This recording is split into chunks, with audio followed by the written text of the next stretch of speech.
The act of killing takes a uniquely unsettling approach to documentary filmmaking by asking the perpetrators of mass violence to reenact their crimes as scenes from their own imagined movies.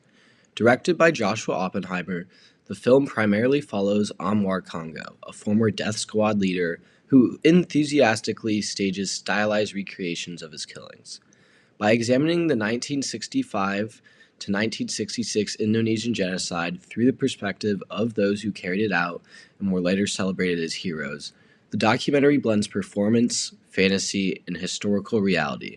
The documentary reveals how violence was normalized, how violent actions were justified, and how unresolved guilt continues to shape Indonesian society decades later.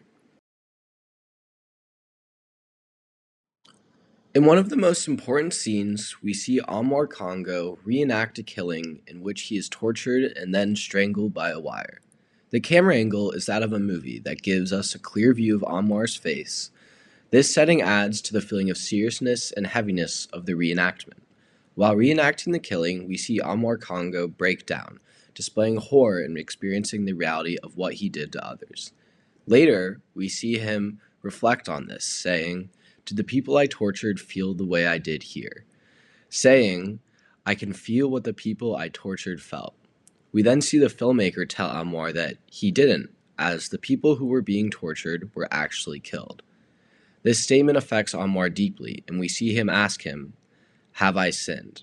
This moment is so important because it shows Anwar finally displaying remorse for his actions. In the act of killing, the visual and audio design is intentionally simple but extremely powerful.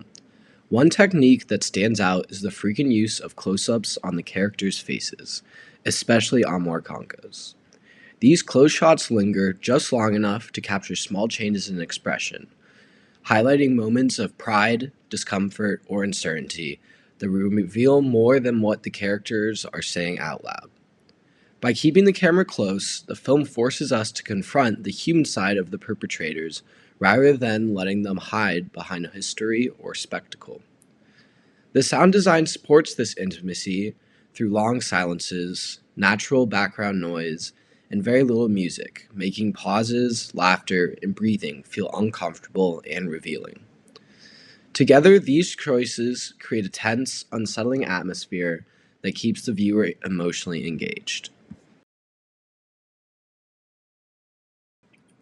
One of the most striking social issues raised by the act of killing is how violence is remembered or ignored, when those responsible are never held accountable.